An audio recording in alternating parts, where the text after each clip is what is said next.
안녕하세요. B급은행원입니다. 지금은 2월 17일 새벽 1시가 되어 가고 있는 시간이고요. 오늘 한국 시장은 코스피가 1.99% 상승을 했고 코스닥 시장은 4.55% 폭등을 했습니다. 근데 어차피 시장이 굉장히 많이 빠진 상황이었기 때문에 이렇게 좀 큰 단위로 올랐어도 계좌가 조금 회복되는 수준이었고 늘어나지는 않은 것 같아요. 뭐 저만 그랬을 수도 있고요. 지금 미국 시장 같은 경우는 나스닥이 1% 정도 하락을 하고 있고 S&P 같은 경우는 0.6% 정도 하락을 하고 있습니다.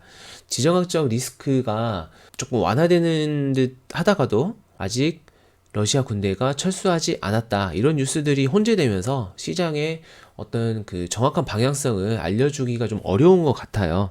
일단 한국은 상승을 했지만 미국 시장이 또 하락하는 모습을 보이면서 내일 시장이 또 어떻게 될지는 모르겠지만 일단 오늘은 좀 회복을 많이 했기 때문에 내일도 좀 좋은 모습이 보였으면 좋겠다는 그런 기대를 한번 해봅니다. 등락을 많이 하면서 사실 생각이 많아졌어요. 금리가 이렇게 많이 올라갈 거라고 예상을 하는 시점에 어떻게 포트폴리오를 짜야 하냐 이런 생각을 좀 많이 했었고요. 대부분의 의견이 지속적으로 매출과 영업이익이 성장할 회사, 그러면서도 지금 시점에 저평가되어 있는 회사, 그리고 물가가 올라가는 시점에 가격 정가를 할 수 있는 회사, 약간 이런 회사들을 위주로 포트폴리오를 재편을 뭐 해야 하는 거냐, 아니면 저 나름대로의 기준대로 지금까지 해왔던 대로의 회사를 지속적으로 가지고 갈 거냐, 이런 고민들을 좀 많이 했었고요. 여러 종목이 사실 있었는데 지금은 세 가지로 포트폴리오를 압축한 상황입니다. 그리고 특별한 계획이 없으면 이대로 한번 보유를 하면서 시간을 보내볼 생각인데요. 그 세 종목은 DB하이텍, 그리고 이스트소프트, 그리고 노바텍, 이렇게 저는 선택을 했어요. 일단 계좌를 보시면은 지난 영상에 비해서 크게 하락을 하진 않았지만 또 상승도 하지 않은 상황이고요.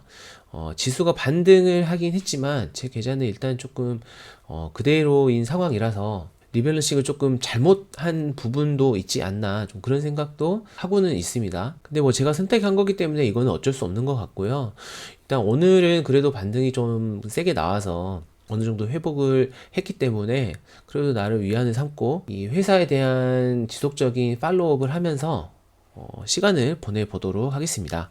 일단 이 회사 모두 실적을 발표를 했는데요.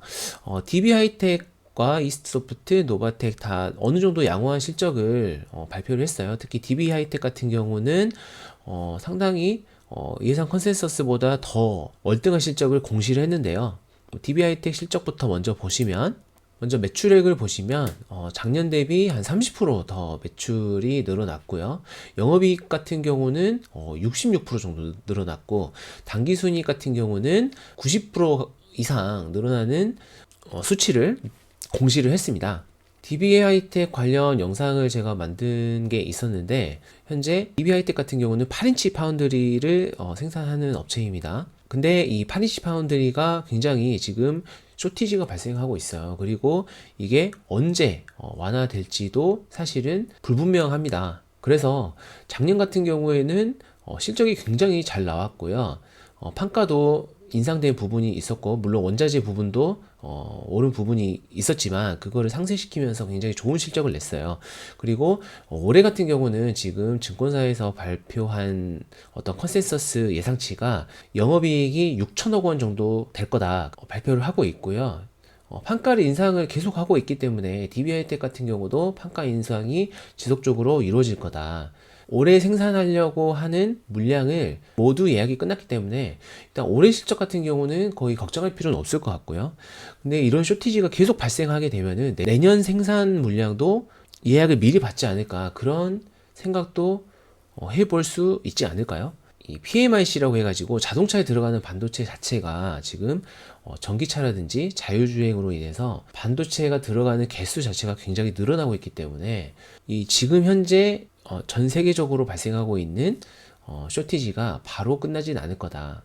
그러니까 쉽게 말하면 피크아웃이 아직은 아닐 거다. 저는 이렇게 생각을 하고 있어서 이번에 주가가 고점 대비해서 조금 많이 하락은 했어요. 그래도 다른 주식을 좀 팔아서 분할 매수를 조금 했고요.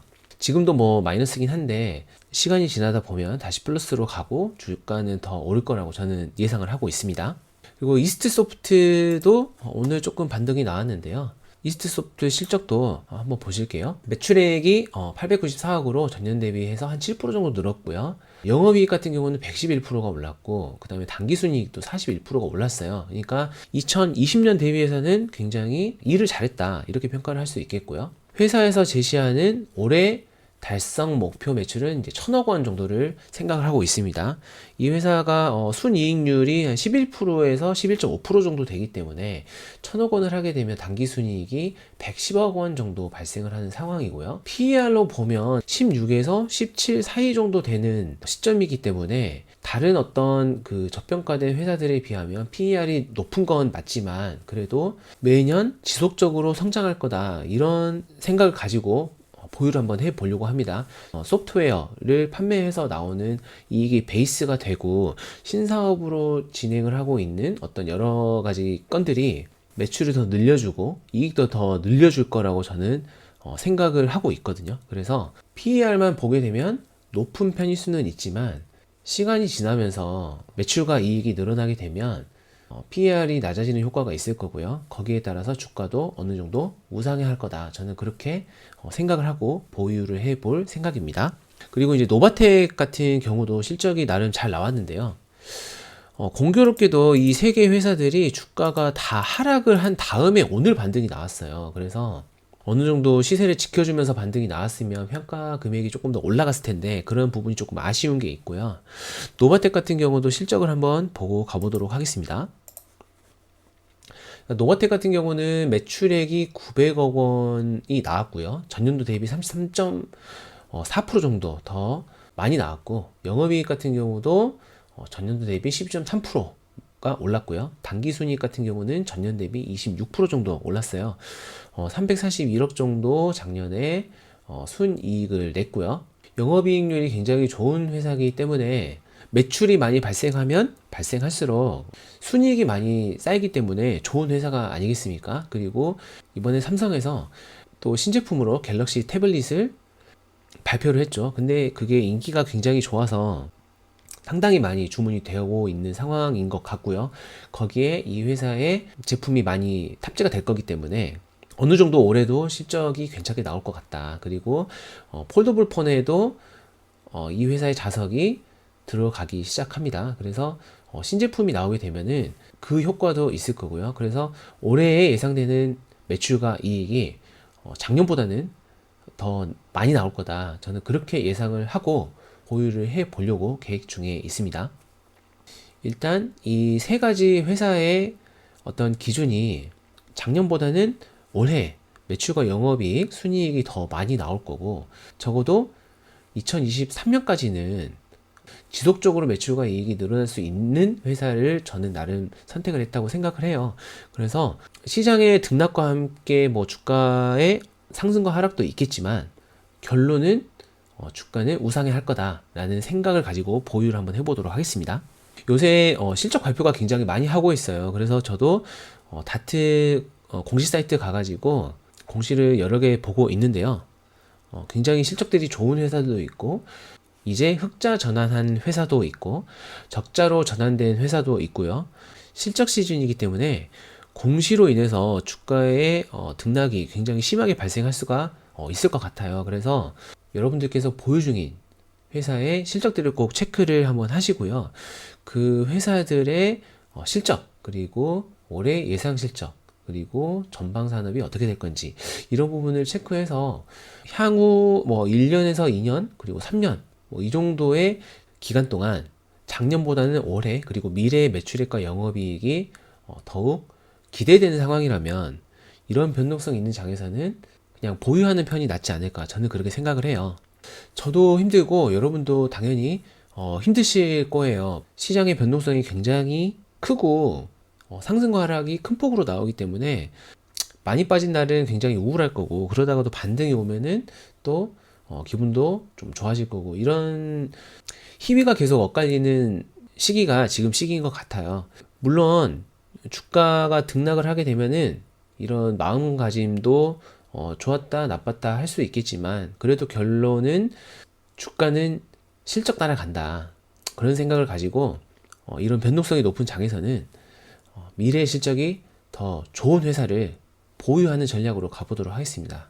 그래서 새 회사에 대해서 지속적으로 트레이싱 하면서 실적도 계속 체크를 한번 해보고 산업의 어떤 그 분위기도 파악을 해보면서 다음에도 영상을 만들어서 올리도록 하겠습니다. 처음 제 영상을 보신 분들은 구독과 좋아요, 알림 설정을 해주시면 영상을 제작하는데 굉장히 큰 힘이 되고요. 다음에도 제 생각을 말씀드리는 영상을 제작해서 올릴 테니까 꼭 시청을 해 주셨으면 감사하겠습니다. 오늘 영상은 여기까지고요. 다음에 더 좋은 영상으로 찾아뵙도록 하겠습니다. 감사합니다.